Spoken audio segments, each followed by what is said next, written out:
বাংলাদেশকে যে 10 লক্ষের উপর রোহিঙ্গাকে যে বাংলাদেশের লুক আফটার করতে হচ্ছে, এই পুরো জিনিসটা গ্লোবাল যে কোনো ডিসকাশনে ছিল না।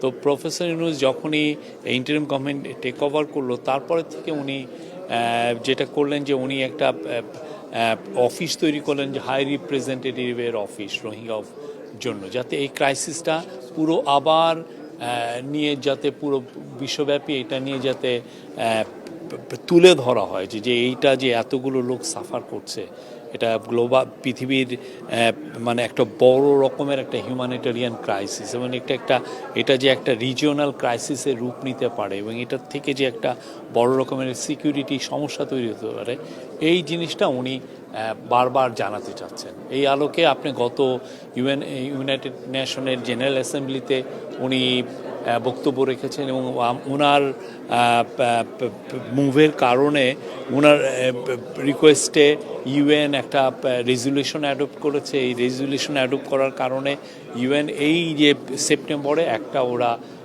রোহিঙ্গাদের উপরে আলাদা একটা ডিসকাশন করবে, এটা একটা কনফারেন্স হবে রোহিঙ্গাদের উপরে, এবং ওয়ার্ল্ডের আমরা আশা করছি 170টার মতো দেশ এইখানে পার্টিসিপেট করবে আমাদের।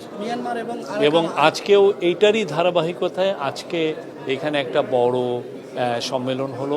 এটা একটা ক্লোজ ডোর সম্মেলন, সেখানে প্রফেসর ইউনূস আবার তুলে ধরেছেন যে কি ধরনের এই রোহিঙ্গা ক্রাইসিসটা এখন কোন পর্যায়ে আছে, আমাদের কি করণীয়, এবং এই পুরোটা এই আটনা সামিটের one of the major join করার একটা one of the major reason ছিল যে এই ক্রাইসিসটাকে তুলে ধরা। এবং এখানে আজকে অনেকে ছিলেন, আজকে কাতার ফাউন্ডেশনের শাইখা হিন্দ যিনি সিইও এবং খুবই ইনফ্লুয়েন্সিয়াল উনি ছিলেন, তারপরে আরও কিছু কাতার ফাউন্ডেশন নেতৃস্থানীয়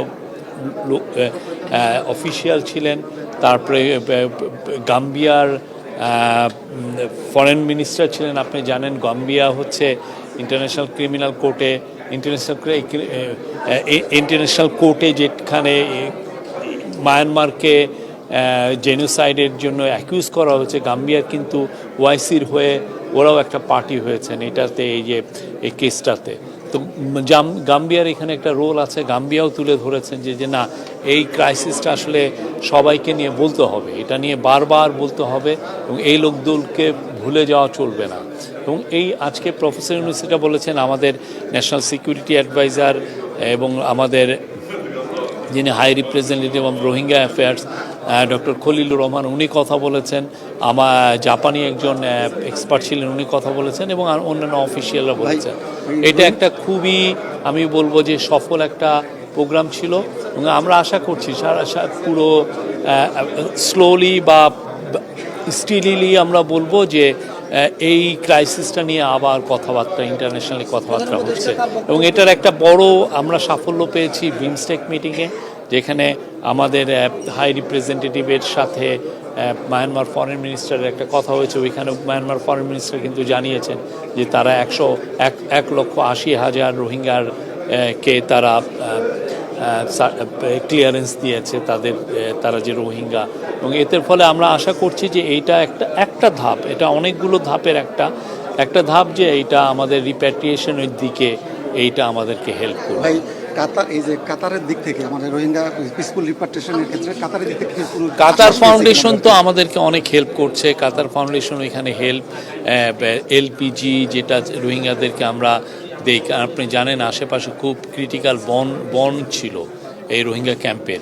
এখন এই বনকে আমাদের যদি সেভ করতে হয়, সেই জন্য আমাদের ব্যবস্থা নিয়েছি যাতে রোহিঙ্গারা যাতে এলপিজি দিয়ে তাদের কুকিং কাজগুলো করতে পারে। তো এলপিজি যারা দিচ্ছেন পুরো বিশ্বে অনেকে ফান্ডিংটা করছেন, তার মধ্যে কাতার ফাউন্ডেশন একটু মেজর ফান্ড, কাতার চ্যারিটি, কাতার ফাউন্ডেশন এখানে মেজর, ওরা হেলথে অনেক ইনভেস্ট করছেন।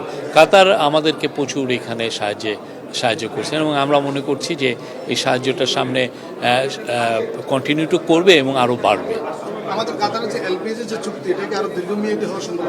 আমি তো বললাম যে কাতারি ওরা এলপিজি আমাদেরকে দিচ্ছেন, এবং এটা সামনে আরও বাড়বে আমরা আশা করছি।